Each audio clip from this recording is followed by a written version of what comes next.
Hi guys, তোমরা কেমন আছো? আশা করি ভালো আছো। আমিও ভালো আছি। তো দেখো, যাই হোক, আজকে জামাই ষষ্ঠীর পরের দিন। জামাই ষষ্ঠীতে খেয়ে এসেছিলাম, তার পরের দিন আজকে বাড়িতে মা কি করেছে দেখো, ইলিশ ভাপা করেছে।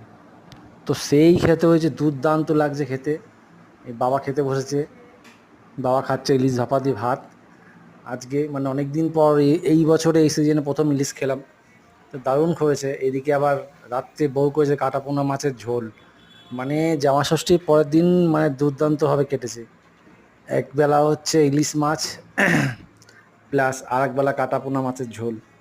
তো জামা ষষ্ঠীতে তো গেছিলাম শ্বশুরবাড়ি, সেখানে খাওয়া দাওয়া হয়েছে। পরের দিনকে দেখো, দুর্দান্ত খাওয়া দাওয়া হয়েছে।